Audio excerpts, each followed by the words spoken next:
Kung good vibes ang hanap mo, dito ka na sa sigurado!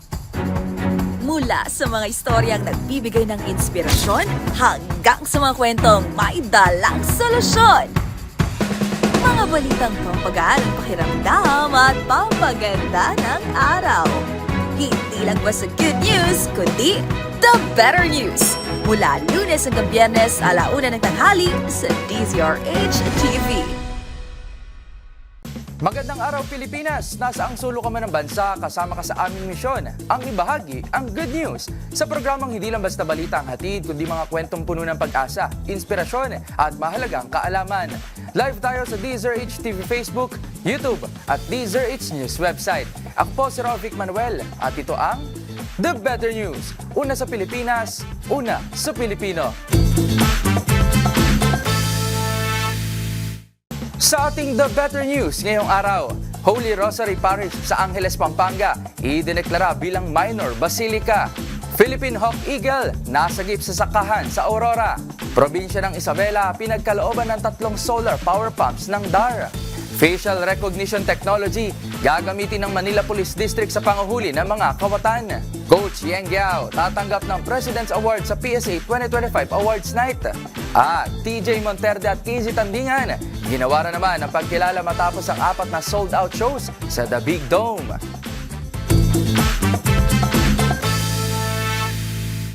Sa ating unang The Better News ngayong araw, para po ito sa ating LGBTQ+ community sa bansa. Isang makasaysayang ruling ang inilabas ng Korte Suprema na inaasahang magpapatibay sa kampanya ng sektor para sa patas na pagkilala sa mata ng batas. Batay dito, pwede nang maging co-owners ng isang property ang same-sex couples basta sabay nila itong naipundar. Narito ang report ni Arnold Herrera. Isang laban ang naipanalo ng LGBTQ community sa mata ng batas. Ito'y matapos baliktarin ng Korte Suprema ang naunang ruling ng Court of Appeals at Regional Trial Court kung saan hindi kinilala bilang co-owner ang petitioner sa bahay at lupa nila ng kanyang dating partner. At dahil sa respondent lamang ang nakapangalan noon sa property, nagkasampa ng kaso ng umurong ito sa kasunduan. Ayon sa Korte Suprema, saklaw ang issue ng Article 148 ng Family Code, lalo't wala pang batas na nagpapatupad ng same-sex marriage sa bansa. Sa probisyong ito, legal ang partition sa mga ari-arian na pawang ipinundar ng unmarried couples, kahit pa sila ay naghiwalay na. Para kay Senior Associate Justice Marvic Leonen, may tuturing na normal na relasyon ng pagsasama ng dalawang individual na magkapareho ang kasarian. Aniya, hindi abnormal ang pagiging iba at posible rin itong magdulot ng delikadong precedent kung babaliwalain sa batas ang karapatan ng mga naiibang uri ng pagmamahalan. Sa hatol na ito, isinaalang-alang ng hukom ang kalayaan ng lahat, gayon din ng makabagong realidad. Nilinaw naman ng Korte Suprema na kakailanganin pa rin kumilos ng Kongreso kung nais ng publiko na isulong ang mas matibay na karapatan ng LGBTQ community. Para sa DZRH TV, ito si Arnold Herrera. Una sa Pilipinas, una sa Pilipino. Kasabay ng pagpapaigting ng Department of Health o DOH ng pagpapalawak ng kaalaman ng Pilipino pagdating sa oral health, hinimok ng kagawaran ng publiko na gamitin ang Oral Health Preventive Package ng PhilHealth. Kabilang sa mga saklaw nito ay ang oral examination, dental cleaning at fluoride application para sa mga bata. Ang The Better News ihatid ni Millie Borja. Hinimok ng Department of Health ang mga Pilipino na samantalahin ang Oral Health Preventive Package ng Philippine Health Insurance Corporation o PhilHealth habang pinapaigting ng ahensya ang mga hakbang para mapalawak ang kaalaman ng publiko at matugunan ng matagal ng kakulangan sa serbisyong dental sa bansa. Ayon kay DOH Undersecretary Emily Zatyong, bagamat inaprubahan noong December 2024 ang nasabing package, nananatili itong hindi ganap na napapakinabangan dahil sa kakulangan ng impormasyon sa publiko. Saklaw ng PhilHealth Oral Health Preventive Package ang mga oral examination, dental cleaning ng 2 beses sa isang taon, fluoride application para sa mga bata, at mga interbensyon para sa tooth sensitivity ng mga nakatatanda na walang dagdag na gastos para sa mga miyembro. Inamin ni Chong na may patuloy na hamon sa paghatid ng serbisyong oral health, lalo na sa mga malalayong lugar na kulang sa dentista. gamit at pasilidad. Ipinaliwanag din niya na ang ilang responsibilidad sa supplies ay nasa mga local government unit dahil devolved ang health services. Binigyan din niya ang panawagan ng DOH na muling buhayin ng Oral Health Bureau upang makapaglabi para sa mas malaking pondo at mapalawak ang serbisyong dental.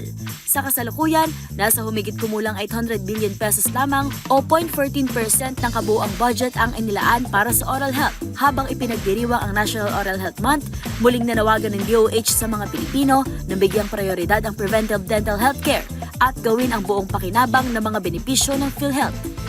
Para sa DZRH TV, ito si Mili Borja, una sa Pilipinas, una sa Pilipino.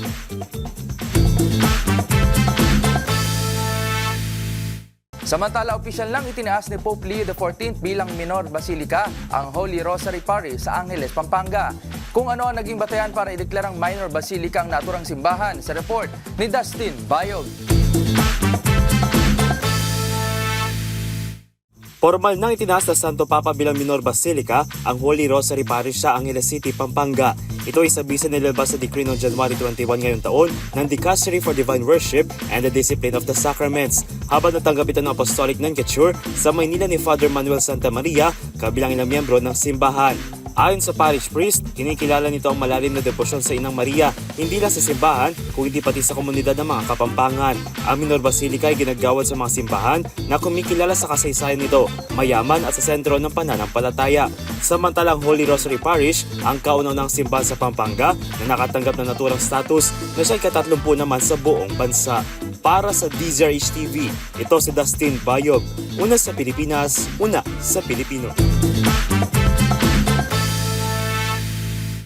Dako naman tayo sa Isabela. Inaasahang mas mapapadali na ang pagsasaka ng mahigit 600 Agrarian Reform Beneficiaries o ARBs sa nasabing probinsya dahil sa mga bago nitong 450-watt solar power pump na handog ng Department of Agrarian Reform. Ang iba pang detalye ibabalita ni James Galange.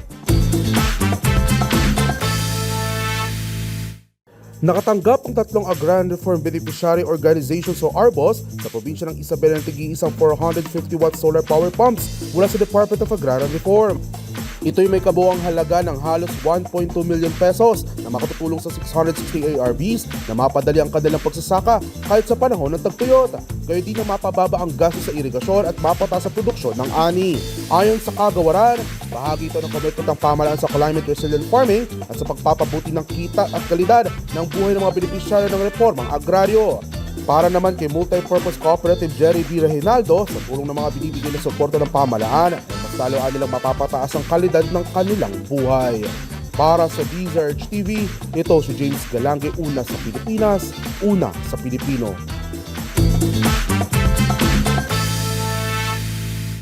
Sa iba pang balita, pina-high-tech na rin ng Manila Police District ang kanilang panguhuli ng mga kawatan.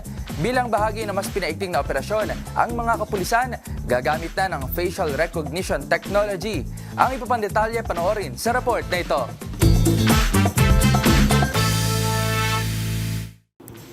Mas pinaigting pa ng Manila Police District o MPD ang kanilang operasyon laban sa mga kriminal sa lungsod. Ito ay sa pamamagitan ng Unified Intelligence and Investigation Center o UIIC, isang sentralisado at technology-driven database na kayang kumilala ng mga individual sa pamamagitan lamang ng facial recognition. Ayon sa MPD, bukod sa mga CCTV camera sa lungsod ay gagamitin din ang naturang sistema para mas mabilis na matukoy ang mga suspect na makukuhanan sa video footages. Kayaan nila nitong ma-verify hindi lamang ang mga kuha sa CCTV kundi maging ang mga litratong kinunan gamit ang mobile phones. Oras na matukoy na ang pagkakakilala ng suspect, madali na ring malalaman ng pulisya kung may dati na ba itong criminal record o pending na warrant of arrest. Kumpiyansa ang MPD na makatutulong ang Project UIIC sa pagpapabuti sa police response at investigation efforts ng Hanay para matiyak na hindi makatatakas ang sino man nagkakasala sa batas. Para sa DZRH TV, ito si Rovic Manuel, una sa Pilipinas, una sa Pilipino. Matagumpay namang nasagip ng isang magsasaka ang nangihinang Philippine Hawk Eagle sa isang sakahan ng bigas sa Barangay Suklayin sa Baler, Aurora. Nitong ika-7 ng Pebrero, ang ibon tumama raw sa puno habang nanguhuli ng kaniyang pagkain. Kwento na magsasaka na si Cesar, pansamantala niya na itong inuwi sa kanilang bahay at agad ding ipinagbigay alam ang sitwasyon ng ibon sa Municipal Environment and Natural Resources Office. Na-turn over naman ito kalaunan sa Department of Environment and Natural Resources o DNR para sa agarang pagpapagaling ng hayop. Muli itong pinakawalan sa oras na manumbalik na ang lakas nito. Muli naman itong pakakawalan sa oras na manumbalik ang lakas nito. Sa mundo naman ng palakasan, dahil sa kanyang mahalagang papel sa isang dekadang legal na laban na nagresulta sa ganap na pagpapatupad ng Republic Act 6847 o ang Philippine Sports Commission Act, ang veteran champion coach na si Yang Giao gagawaran ng President's Awards ng PSA 2025 Awards Night. Basta sa Balitang Sports, ihahatid yan ni Matchpoint Mili Borja. Tatanggapin ni veteran champion coach Yang Giao ang Special President's Award sa Philippine Sports Association 2025 Awards Night sa Diamond Hotel Manila sa February 16. Ang 66 years old na si Giao na matagal ng head coach ng Rain or Shine ay kinilala dahil sa kanyang mahalagang papel sa isang dekadang legal na laban na nagresulta sa ganap na pagpapatupad ng Republic Act 6847 na nag-uutos ng buong remittance ng mga kita ng Philippine Amusement and Gaming Corporation at Philippine Charity Sweepstakes Office para sa Philippine Sports Commission. Ang laban na pinangunahan ni Giao, kasama ang kanyang mga abogado si Jun Guzman, ay nagwakas matapos ibasura ng Korte Suprema ang mga pila ng PAGCOR at PCSO sa isang pangwakas na desisyon matapos ang isang dagadang pagdinig. Ang 15-0 na desisyon ng Korte Suprema ay nagtitibay na makatanggap ng PSC ng buong 5% ng gross income ng PAGCOR at PCSO kasama ang mga nakaraang taon na inaasahang magdudulot ng bilyong-bilyong pondo para sa pambansang programa sa pagpapaunlad ng palakasan. Ayon kay PSA President Francis TJ Ochoa, ang pagpili kay Giao para sa President's Award ay pagkilala sa isang sportsman na lumaban para sa mga atleta kahit malayo sa limelight at walang personal na pakinabang. Dagdag pa niya, ang desisyon ay magbubukas ng mas malawak na suporta para sa mga batang atleta, grassroots programs, coaches, kagamitan at nutrisyon na magbibigay daan para mas makipagsabayan ang mga Pilipinong atleta sa pandaigdigang kompetisyon. Para sa DZRH TV, ito si Mili Borja, una sa Pilipinas, una sa Pilipino.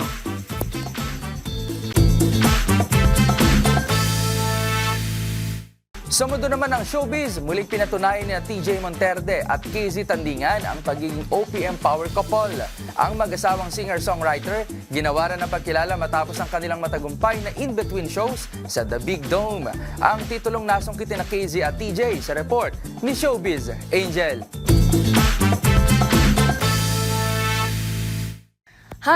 Power Couple! Record-breaking ang katatapos lang na in-between concert ni KZ Tandingan at TJ Monterde sa The Big Dome. Napuno ng hiyawan ang Araneta kasunod ng pagkilalang iginawad sa mag-asawang singer. Of being the first Filipino couple artist to stage 4 outstanding sold-out shows in a Kasama rin ng palagi hitmakers ang direktor ng In-Between na si John Prats nang tanggapin ng Plaque of Recognition bilang kauna-unahang Filipino couple artist na nagtanghal sa 4 na magkasunod na sold-out shows. Ilan nga sa mga celebrity na nanood din ng concert ay sina Martin Rivera, Vice Ganda, Eric Santos, Catriona Gray, gayon din sina Yang Constantino at Bini Colette and Bini Gwen. Ginanap ang in-between concert ni KZ at TJ sa The Big Dome noong February 6 hanggang February 9. Habang sa Marso, sa Davao naman magtatanghal ang dalawa na susundan ng kanilang US and Canada tour. Para sa DZRH TV, ito po ang Showbiz Angel. Una sa Pilipinas, una sa Pilipino. At dyan na po nagtatapos ang aming paghahatid ng mga balitang siguradong pampagaan ng pakiramdam, pampaganda ng araw at pampasigla ng inyong buhay. Magsama-sama tayo muli bukas para sa panibagong hanay ng mga kwentong hindi lang basta good news, kundi the better news. Para naman sa ating mga viewer online, huwag kalilimutang mag-comment ng inyong feel-good stories sapagkat ang maliit na kwento ngayon, maaaring maging malaking inspirasyon bukas. Ito ang The Better News. Ako si Rovic Manuel ng DZRH TV, una sa Pilipinas, una sa Pilipino.